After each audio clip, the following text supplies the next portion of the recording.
সেদিন মুচিপাড়া মানে টালিগঞ্জ আর শখের বাজারের মাঝখানে একটা জায়গা, সেইখানে দেখলাম বাসন্তী পুজো হচ্ছে। বাসন্তী পুজোটা আমাদের এখানে অতটা জনপ্রিয় নয়, কিন্তু দেখলাম বেশ ভালো লাগলো আমার। সুন্দরভাবে তৈরি করেছে একটা ছোট্ট প্রতিমা ঠাকুর, এবং তার সাথে দুধারে মেলা বসেছে। কি অপূর্ব একটা দৃশ্য! আমি বেশ উপভোগ করছিলাম। কেউ ফুচকা খাচ্ছে, কেউ জিনিসপত্র কিনছে। এই যে এইখানে এইসব বড় বড় স্টল তৈরি করেছে, হাতা খুন্তি থেকে শুরু করে নানা রকম খাবার দাবারের জিনিস, চুড়ি। বেশ আনন্দ লাগছিল।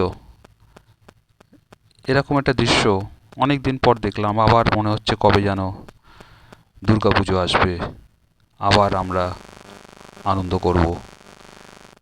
তো মাঝখানে মন্দ কি, এরকম একটা আর একটা বাসন্তী পুজো, মা দুর্গার আবির্ভাব, বেশ ভালো লাগলো।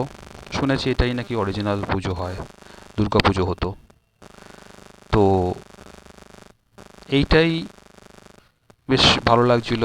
আমিও মাঝখানে টুক করে গিয়ে একটু আলুর চপ বেগুনি খেয়েও ফেলেছিলাম এর ভেতরে। এইটা একটা বেশ মজার ব্যাপার।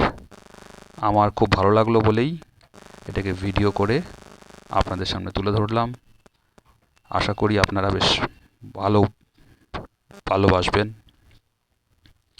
আচ্ছা, ওর ভেতরে যখন আমি একটুখানি এগিয়ে গেছিলাম, তখন দেখি ভেতরে একটা শুনশান একটা লেক, অন্ধকার। বেশ ভয় লাগছিল। এরকম একটা লেকের অন্ধকার তো, আলোটা খুব একটা বেশি ছিল না, তাই একটু ভয় ভয় লাগছিল। কিন্তু বেশ খারাপ না, এই উপভোগটা করলাম। নতুনত্ব